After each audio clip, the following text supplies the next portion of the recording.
Subscribe करिए हमारे channel target UP TET CTET को और बेल आइकन को दबाइए।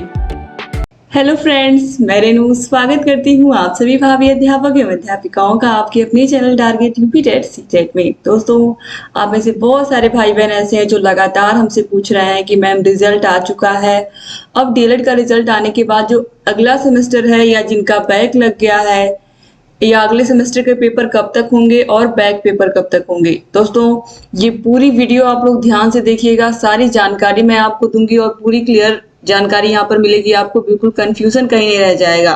बैक प्रशिक्षुओं को क्या करना है मैंने ऑलरेडी वीडियो बना रखी है। इसके अलावा जिनका 3 बार बैक लग गया है उनको अब किस तरीके से ट्रीट किया जाएगा या फिर उनका क्या होगा उन प्रशिक्षुओं का, इस पर भी मैंने वीडियो बनाई है। और जो बच्चे फर्स्ट सेमेस्टर सेकंड सेमेस्टर में जिनका 1 या 2 सब्जेक्ट में बैक लग गया है वो भी बहुत परेशान है, तो उन पर भी मैंने वीडियो बनाई है। उन सभी वीडियोस की लिंक आपको मिल जाएगी। इसके अलावा फर्स्ट सेमेस्टर से लेकर के 4th सेमेस्टर तक के सारे विषयों के प्लेलिस्ट की लिंक आपको डिस्क्रिप्शन बॉक्स कमेंट बॉक्स में मिल जाएगी। अब चलिए यहाँ पर हम देखते हैं कि परीक्षाएं कब तक होंगी। दोस्तों, आप लोग ध्यान से सुनिएगा, सारा प्रोसेस अगर आप ध्यान से सुनोगे तभी आपको समझ में आएगा। सबसे पहले आप लोग देखिए कि जो आप लोग का एग्जाम हुआ है वो अप्रैल लास्ट और मई के बीच में हुआ है, और मई में एग्जाम होने के बाद आपका रिजल्ट कब आ रहा है? 11 अगस्त को आ रहा है, यानी कि जून और जुलाई ये दोनों महीने आप लोगों की कॉपियां चेक होने में लग गई। उसके बाद अगस्त में भी 10 दिन चला गया, 11 अगस्त को आपका रिजल्ट आया, यानी कि करीब करीब 2 महीने से भी ज्यादा टाइम लग गया आप लोग का रिजल्ट आने में। अब दोस्तों, इस तरीके से अगर देखा जाए तो अब यहाँ पर आप देख सकते हो कि किस तरीके से कितना टाइम लगता है सारे प्रोसेस में, क्योंकि अब पीएनपी आपको पता है कि फर्स्ट सेमेस्टर से लेकर के 4th सेमेस्टर तक के सारे पेपर एक साथ कराती है। तो अब इसके बाद देखिए दोस्तों, अब जो अगस्त में आपका रिजल्ट आ गया है, अब ये जो अगस्त में रिजल्ट आया है, अब यहाँ पर इसके बाद प्रोसेस क्या होगा देखिए। जिन प्रशिक्षुओं का 1 या 2 सब्जेक्ट में बैक लग गया है वो लोग स्क्रूटनी का फॉर्म डालेंगे। स्क्रूटनी का फॉर्म आपको पता है कि अधिकतम केवल और केवल 2 विषयों में आप डाल सकते हो। अब स्क्रूटनी के फॉर्म में होता क्या है, ऑलरेडी मैंने आपको वीडियो के माध्यम से बताया कि स्क्रूटनी में होता कुछ नहीं है। अगर आपको लग रहा है कि आपने कॉपी में ज्यादा लिखा है, यानी कि आपने आंसर सही लिखे हैं फिर भी आपको मार्क्स नहीं मिले हैं, तो आप क्या करोगे? स्क्रूटनी का फॉर्म फिल कर दोगे। रिजल्ट आने के 15 दिन के बाद ही कहीं ना कहीं आपको स्क्रूटनी का फॉर्म डालने का मौका मिलेगा, यानी कि पीएनपी की तरफ से आपको सूचना दी जाएगी कि किस तारीख से लेकर के किस तारीख के बीच आपके स्क्रूटनी के फॉर्म फिल होंगे। तो अगर देखा जाए तो ये जो पूरी प्रक्रिया स्क्रूटनी का फॉर्म फिल करने की, ये कहीं ना कहीं अगस्त लास्ट या सितंबर फर्स्ट वीक में भी जा सकता है। और अगर दोस्तों सितंबर फर्स्ट वीक में जाता है तो करीब करीब आप ये मान के चलिए कि 15 दिन का टाइम मिलता है स्क्रूटनी का फॉर्म फिल करने का। उसके बाद करीब करीब 1 से 1.5 महीने लग जाते हैं। 1 से 1.5 महीने लग जाते हैं आपकी कॉपियां फिर से चेक होने में, या फिर ये कहें कि केवल और केवल स्क्रूटनी का जो आप फॉर्म फिल करते हो इसमें होता कुछ नहीं है। आप लोगों के नंबर जोड़े जाते हैं, आप लोगों की कॉपियों के नंबर जोड़े जाते हैं और देखा जाता है कि आप लोगों की जो कॉपियां हैं आपने उसमें जो नंबर जोड़े गए हैं वो सही जोड़े गए हैं या गलत जोड़े गए हैं। अगर गलत जोड़े गए हैं तो आपका 1 या 2 नंबर बढ़ने का चांस होता है, इससे ज्यादा दोस्तों कभी नहीं बढ़ता है। तो ये इस भ्रम में आप लोग मत रहिएगा, इसके पीछे तो बिल्कुल मत रहिएगा आप लोग, मैं बार बार कह रही हूँ, इसमें समय बहुत लगता है। अब इसके बाद 1 से 1.5 महीने का प्रोसेस इसमें लगता है। तो अगर देखा जाए तो करीब करीब आप लोगों का यहाँ पर सितंबर पूरा चला गया और अक्टूबर भी आधे से ज्यादा चला गया।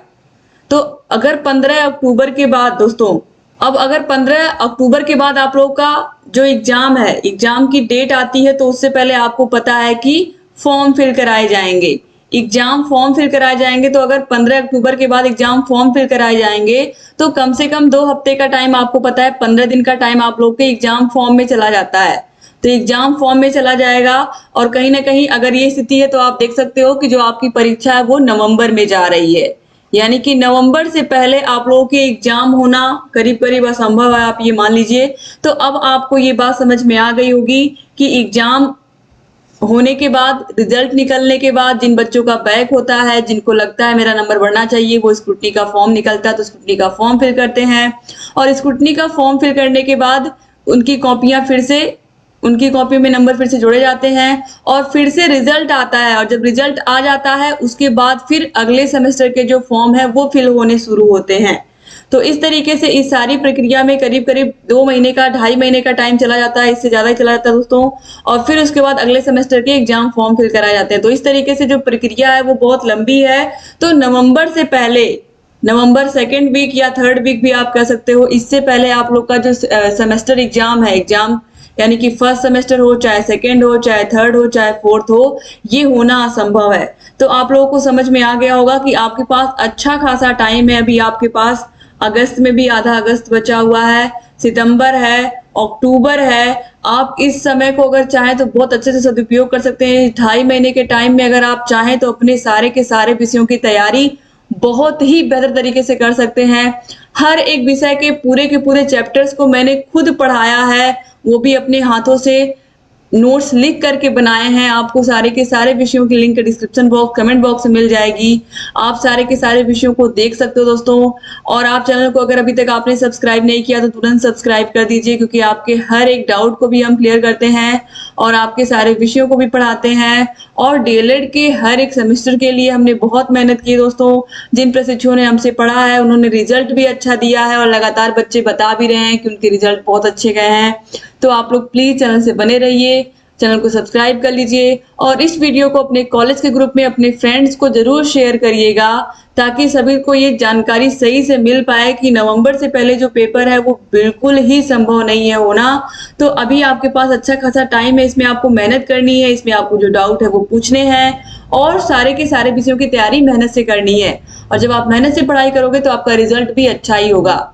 और आपको केवल और केवल डीएलएड ही तो करना नहीं है, इसके बाद आपको UP TET, super TET, CTET सभी देने हैं। और आपको ये भी पता चल गया है कि आप डीएलएड के किसी भी सेमेस्टर में हो, आप लोग यूपी टेट का एग्जाम और सी टेट का एग्जाम दे सकते हैं। तो ये आपको अभी से उसके लिए भी प्रिपरेशन करनी है।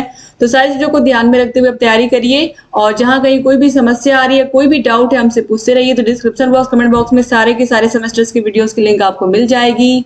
चैनल से बने रहिए ऐसे ही और वीडियो को शेयर करना मत भूलिएगा। और हमारे टेलीग्राम चैनल को भी ज्वाइन कर लीजिए। टेलीग्राम का लिंक भी आपको डिस्क्रिप्शन बॉक्स, कमेंट बॉक्स में मिल जाएगा। जय हिंद दोस्तों।